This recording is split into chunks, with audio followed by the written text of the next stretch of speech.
So welcome back. It's been a busy week in on the world scene, especially here in Europe.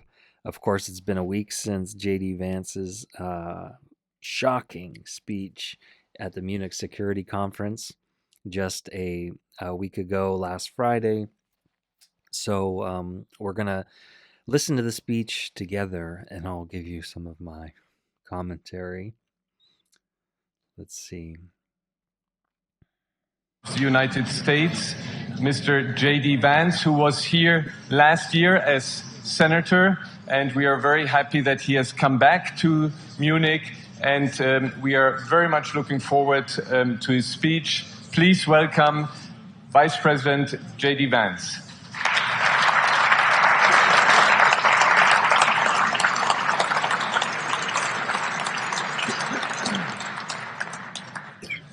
Well, thank you, and thanks to all the gathered delegates and luminaries and media professionals, and thanks especially to the host of the Munich Security Conference for being able to put on such an incredible event. We're, of course, thrilled to be here.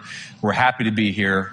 And, you know, one of the things that I wanted to talk about today is, of course, our shared values. And, you know, it's great to be back in Germany. As you heard earlier, I was here last year as United States Senator. I saw Foreign Secretary David Lammy and joked that both of us last year had different jobs than we have now. But now it's time for all of our countries, for all of us who have been fortunate enough to be given political power by our respective peoples, to use it wisely to improve their lives. And I want to say that, you know, I was fortunate in my time here to spend some time outside the walls of this conference over the last 24 hours. And I've been so impressed by the hospitality of the people, even as, of course, as they're reeling from yesterday's horrendous attack. And the first time I was ever in Munich was with my wife, actually, who's here with me today, on a personal trip. And I've always loved the city of Munich, and I've always loved its people. And I just want to say that we're very moved, and our thoughts and prayers are with Munich and everybody affected by the evil inflicted on this beautiful community. We're thinking about you, we're praying for you, and we will certainly be rooting for you in the days and weeks to come. Now,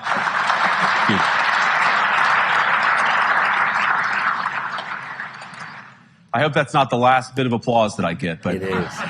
we gather at this conference, of course, to discuss security, and normally we mean threats to our external security. I see many great military leaders gathered here today. But while the Trump administration is very concerned with European security and believes that we can come to a reasonable settlement between Russia and Ukraine, and we also believe that it's important in the coming years for Europe to step up in a big way to provide for its own defense, the threat that I worry the most about vis-a-vis Europe is not Russia, it's not China, it's not any other external actor. And what I worry about is the threat from within, the retreat of Europe from some of its most fundamental values, values shared with the United States of America. Christian values. Now, I was struck that a former European commissioner went on television recently and sounded delighted that the Romanian government had just annulled an entire election. He warned that if things don't go to plan, the very same thing could happen in Germany too. Now, these cavalier statements are shocking to American ears. For years, we've been told that everything we fund and support is in the name of our shared democratic values. Yeah. Everything from our Ukraine policy to digital censorship is billed as a defense of democracy. But when we see European courts canceling elections and senior officials threatening to cancel others, we ought to ask whether we're holding ourselves to an appropriately high standard. And I say ourselves because I fundamentally believe that we are on the same team. We must do more than talk about democratic values. We must live them. Now, within living memory of many of you in this room, the Cold War positioned defenders of democracy against much more tyrannical forces on this continent. And consider the side in that fight that censored dissidents, that closed churches, that canceled elections. Were they the good guys? Certainly not. And thank God they lost the Cold War.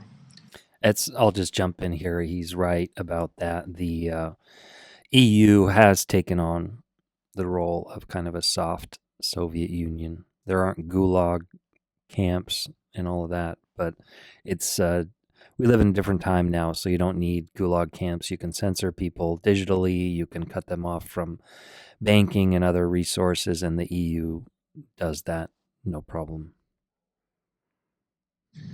They lost because they neither valued nor respected all of the extraordinary blessings of liberty. The freedom to surprise, to make mistakes, to invent, to build. As it turns out, you can't mandate innovation or creativity, just as you can't force people what to think, what to feel, or what to believe. And we believe those things are certainly connected. And unfortunately, when I look at Europe today, it's sometimes not so clear what happened to some of the Cold War's winners. I look to Brussels, where EU commissars warn citizens that they intend to shut down social media during times of civil unrest. Of course, they aren't called commissars in the EU. That is a Soviet Russian thing, the commissars. These were political officers who made sure that people stayed, they kept their thinking correct about various issues. So political commissars were the most ardent communists who basically, held the life and death over people for what they thought. Especially in wartime, every military unit in the Red Army had a political commissar who made sure that people were sticking with the party line and not going against Stalin or the party. The moment they spot what they've judged to be, quote, hateful content. Or to this very country, where police have carried out raids against citizens suspected of posting anti-feminist comments online as part of, quote, combating misogyny on the internet, a day of action. So you thought it was bad in the United States, in Germany, in the UK, and I think other countries too. They've arrested people and charged them for posting something online that was considered to be politically incorrect, offensive. I look to Sweden, where 2 weeks ago the government convicted a Christian activist for participating in Koran burnings that resulted in his friend's murder. And as the judge in his case chillingly noted, Sweden's laws to supposedly protect free expression do not, in fact, grant, and I'm quoting, a free pass to do or say anything without risking offending the group that holds that belief. And perhaps most concerningly, I look to our very dear friends, the United Kingdom, where the backslide away from conscience rights has placed the basic liberties of religious Britons in particular in the crosshairs. A little over 2 years ago, the British government charged Adam Smith Connor, a 51-year-old physiotherapist and an Army veteran, with the heinous crime of standing 50 meters from an abortion clinic and silently praying for 3 minutes. Not obstructing anyone, not interacting with anyone, just silently praying on his own. And after British law enforcement spotted him and demanded to know what he was praying for, Adam replied simply, it was on behalf of the unborn son he and his former girlfriend had aborted years before. Now, the officers were not moved. Adam was found guilty of breaking the government's new buffer zones law, which criminalizes silent prayer and other actions that could influence a person's decision within 200 meters of an abortion facility. He was sentenced to pay thousands of pounds in legal costs to the prosecution. For us that use a little different system in the U.S., 200 meters is over 600 feet away. So, 600 feet, that's like a couple city blocks away from an abortion clinic. And so you're a block away from an abortion clinic and you're praying so they can arrest you. Crazy. Now, I wish I could say that this was a fluke, a one-off crazy example of a badly written law being enacted against a single person. But no, This last October, just a few months ago, the Scottish government began distributing letters to citizens whose houses lay within so-called safe access zones, warning them that even private prayer within their own homes may amount to breaking the law. Naturally, the government urged readers to report any fellow citizens suspected guilty of thought crime. In Britain and across Europe, free speech, I fear, is in retreat. And in the interest of comedy, my friends, but also in the interest of truth, I will admit that sometimes the loudest voices for censorship have come not from within Europe, but from within my own country, where the prior administration threatened and bullied social media companies to censor so-called misinformation. Misinformation like, for example, the idea that coronavirus had likely leaked from a laboratory in China. Our own government encouraged private companies to silence people who dared to utter what turned out to be an obvious truth. So I come here today not just with an observation, but with an offer. And just as the Biden administration seemed desperate to silence people for speaking their minds, so the Trump administration will do precisely the opposite, and I hope that we can work together on that. In Washington, there is a new sheriff in town, and under Donald Trump's leadership, we may disagree with your views, but we will fight to defend your right to offer it in the public square, agree or disagree. Look at this. Just a note on these, I don't know who this guy is, but probably some big shot. So, you know, you have this sporadic applause. You have these people kind of looking. They're like, they're shocked already because this conference is an annual thing. And the main thing that gets talked about there is, our solidarity and everything, America and Europe, and talking about, like Vance even mentions, defense spending targets, and all these people, they live off of the massive amounts of money sloshing around from defense contractors and governments and, all kinds of things, lobbying. And here, Vance is just shocking them by talking about values. Like, values, how do they make money off of this? This just doesn't sound like, they're going to be getting wealthy off of this talk. If anything, it sounds like, they're going to turn the spigot off of money just flowing into Europe.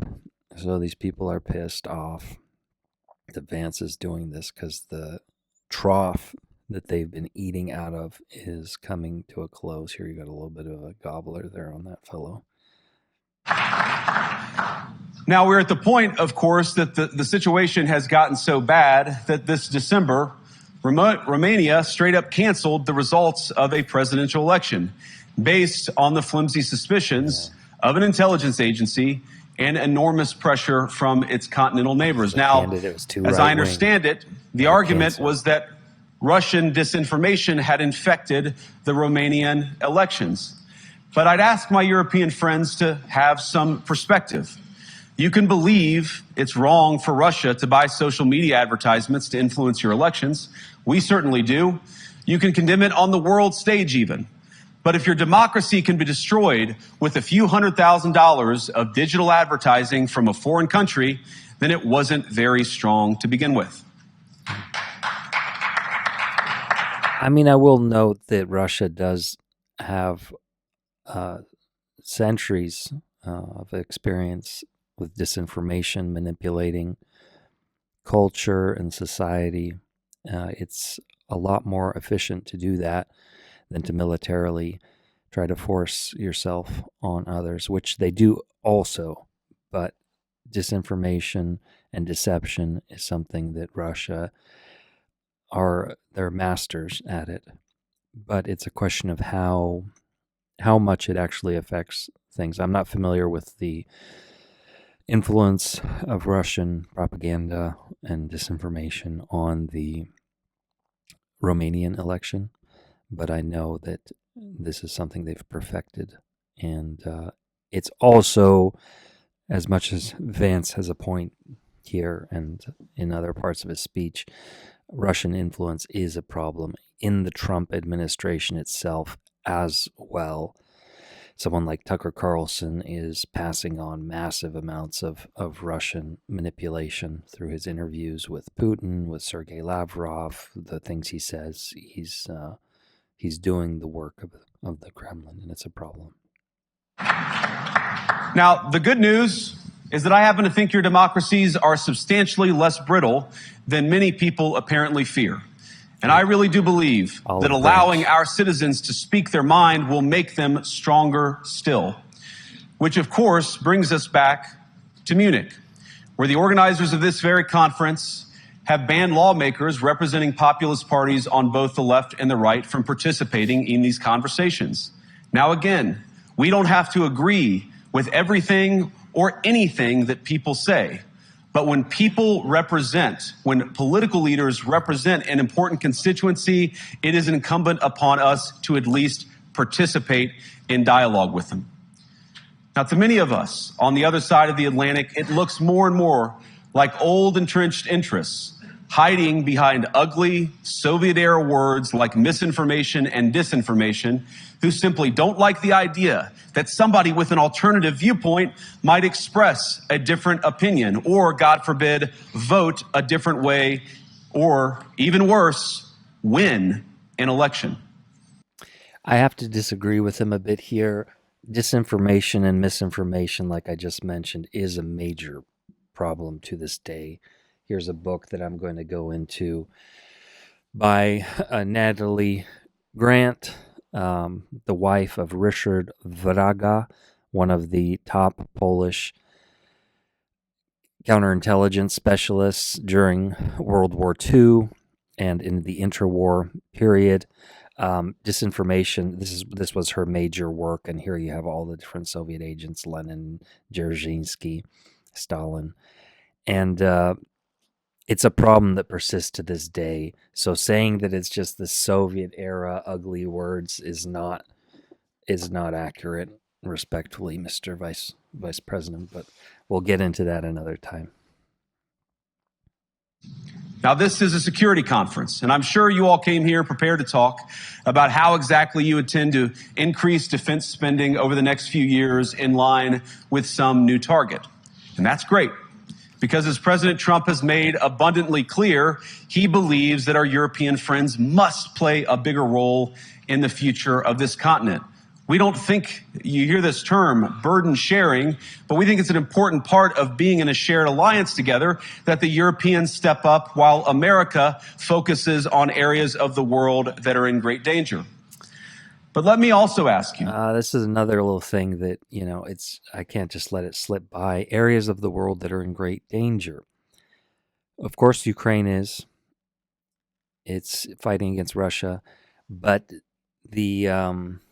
and generally Eastern Europe and Europe, although Eastern Europe, Poland, the Baltics, this is where the biggest danger in this part of the world is.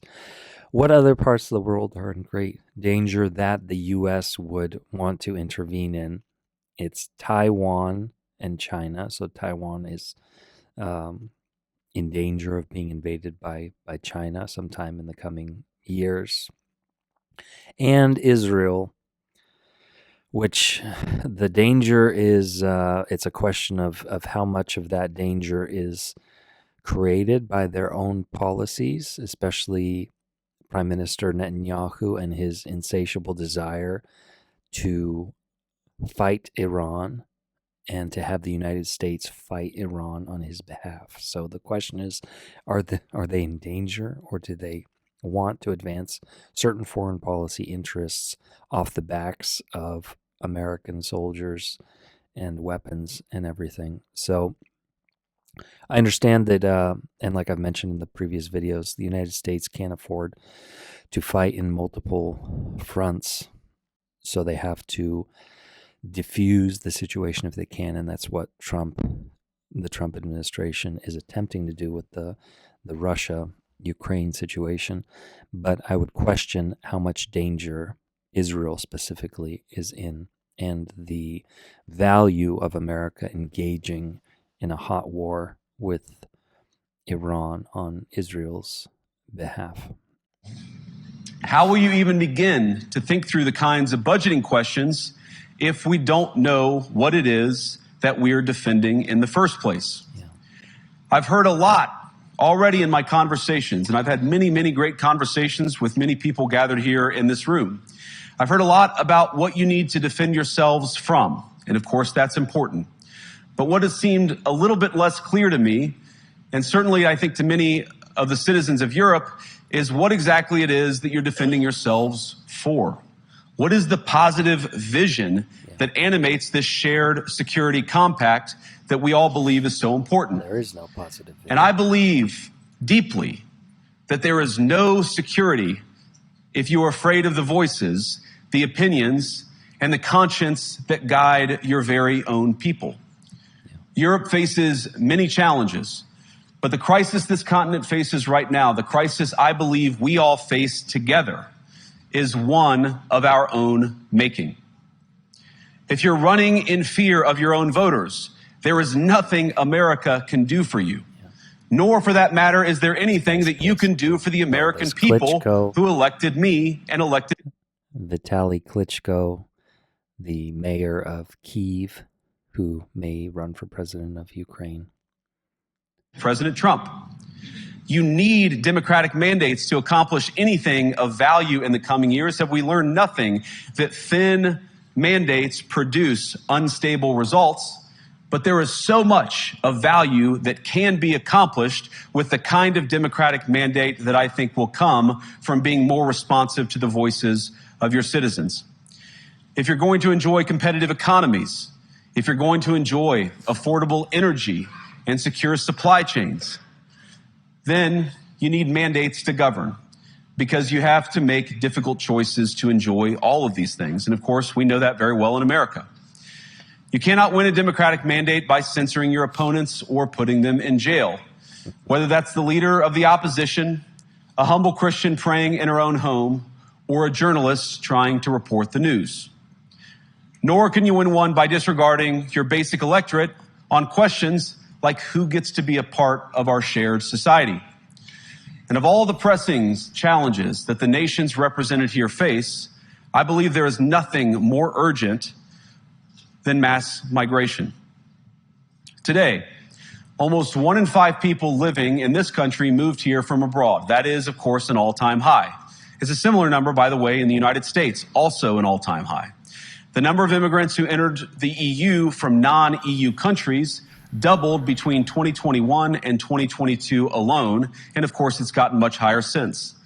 And we know the situation, it didn't materialize in a vacuum. It's the result of a series of conscious decisions made by politicians all over the continent and others across the world over the span of a decade.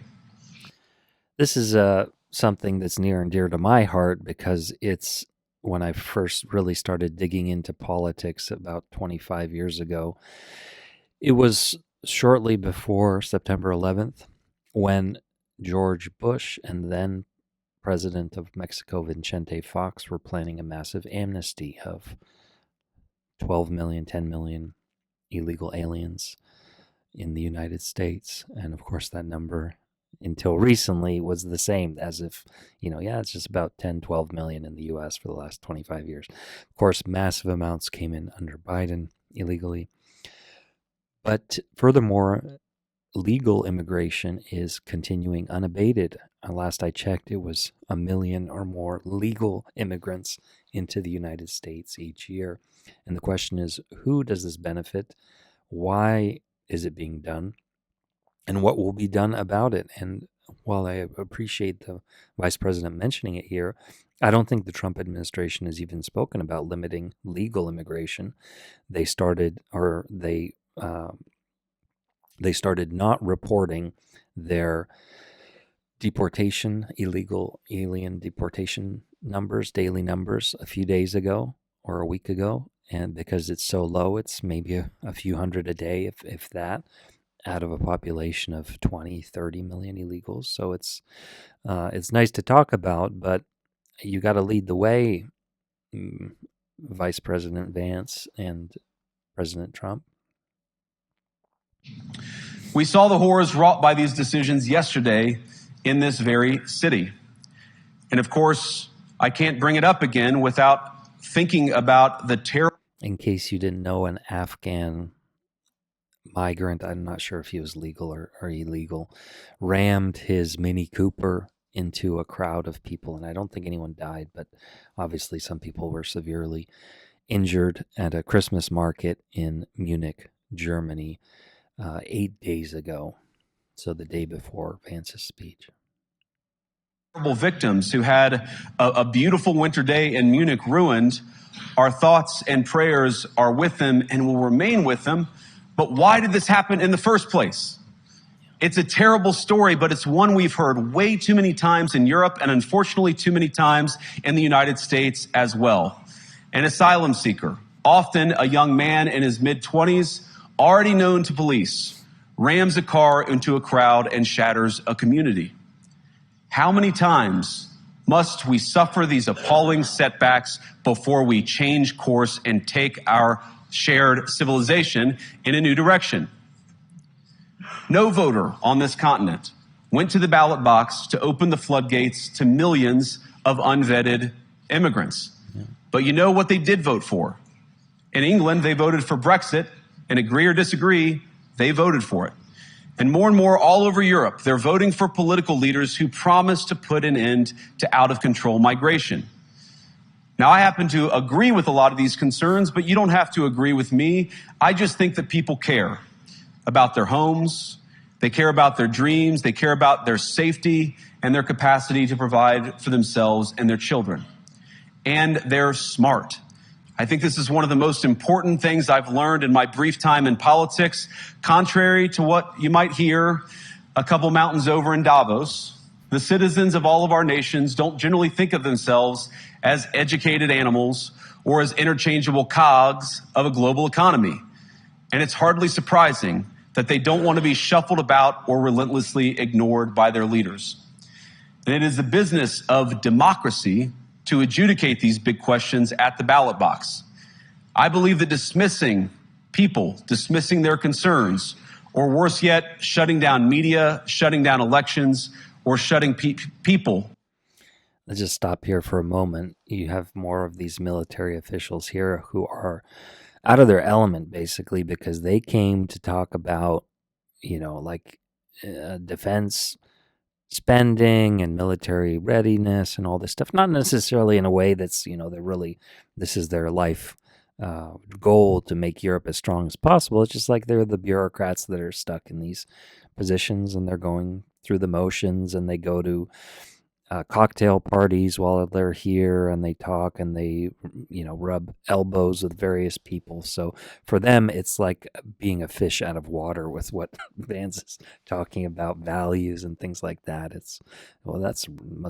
Sounds kind of racist or something like that to them. And I don't know these specific guys in this frame here, but these people aren't here to hear this kind of values talk, so they're in shock. Out of the political process protects nothing. In fact, it is the most surefire way to destroy democracy. And speaking up and expressing opinions isn't election interference. Even when people express views outside your own country, and even when those people are very influential. And trust me, I say this with all humor. If American democracy can survive 10 years of Greta Thunberg scolding, you guys can survive a few months of Elon Musk. That's the laugh line. But what German democracy, laugh. What no democracy, American, German, or European, will survive is telling millions of voters that their thoughts and concerns, their aspirations, their pleas for relief are invalid or unworthy of even being considered. Democracy rests on the sacred principle that the voice of the people matters. There's no room for firewalls. You either uphold the principle or you don't. Europeans, the people, have a voice. European leaders have a choice. And my strong belief is that we do not need to be afraid of the future. You can embrace what your people tell you, even when it's surprising, even when you don't agree. And if you do so, you can face the future with certainty and with confidence, knowing that the nation stands behind each of you. And that, to me, is the great magic of democracy. It's not in these stone buildings or beautiful hotels. It's not even in the great institutions that we have built together as a shared society. To believe in democracy is to understand that each of our citizens has wisdom and has a voice. And if we refuse to listen to that voice, even our most successful fights will secure very little. As Pope John Paul II, in my view, one of the most extraordinary champions of democracy on this continent or any other, once said, "Do not be afraid." We shouldn't be afraid of our people, even when they express views that disagree with their leadership. Thank you all. Good luck to all of you. God bless you.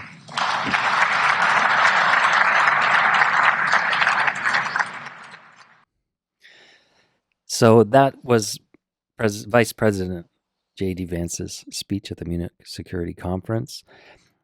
People complain about various aspects of the speech. They are focused in the wrong direction. There was an olive branch put out here for cooperation, but it definitely was clear as far as a speech goes. Less than 20 minutes. It was a clarion call for change in Europe. I don't think it'll be heeded by the people in power now, but this is the beginning of a process of replacing, hopefully, some of these terrible, terrible leaders. And like he said, there's a new sheriff in town.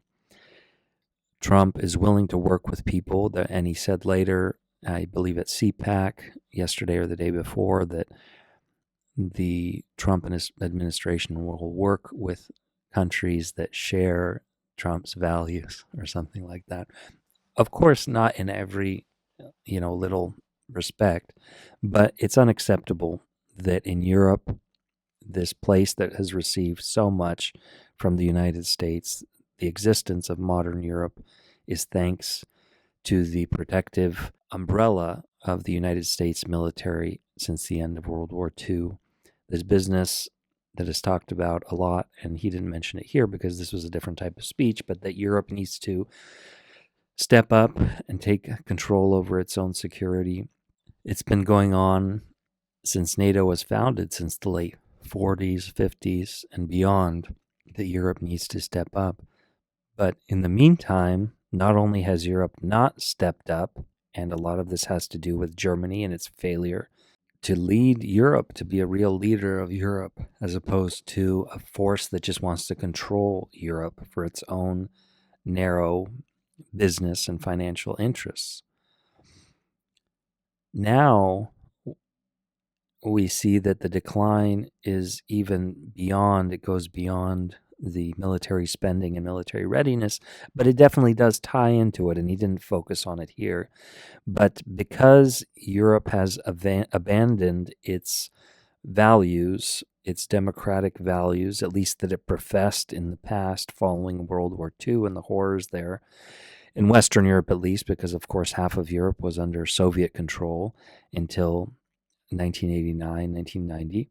Now is a time for Europe to assess where it is and where it wants to be. And like I said, I don't think most of these current leaders, at least the top ones, and like Macron in France and Scholz in Germany and Starmer in the UK, are the right people for the job. You need someone. Trump has a lot of faults, but you need people more like Trump in these positions. People with some courage, some sense of what needs to be done. You can question Trump's own personal moral compass and values, but he at least recognizes that it's part of a strong society to have these fundamental values, which Europe has largely lost. It's a very materialistic society. They are living off of their legacy, basically the fumes of their legacy of past greatness, past empires, European cultural heritage, which is mostly from pre-World War II, pre-World War I, and even centuries before that. So now is a time for Europe to start something new. And I think Poland actually is in a pretty strong position because it has not declined like these countries like France and Germany, although it is in danger of doing so. On the other side, Poland doesn't have the military strength, the political strength to push its weight around like it should be able to. But this is a result of years of neglect. Not that Poland can match Germany economically or France economically, but it should be much closer than it is. But that's another story of what Poland has done and hasn't done since it regained independence in 1989, at least nominal independence. What do you think? Do you think Vance is out of his mind? Was this totally inappropriate of Vance, or was this actually the right moment to put this out there? He definitely caught these people off guard. Like I showed you, a bunch of military people and other politicians not clapping because they don't agree with Vance. And if they do agree, they're not going to clap because then other people will see them clapping and they'll wonder who they are, and that'll put a target on their back. So let me know in the comments what you think. And for now, I'm signing off from Warsaw. This is Nick. Talk to you next time.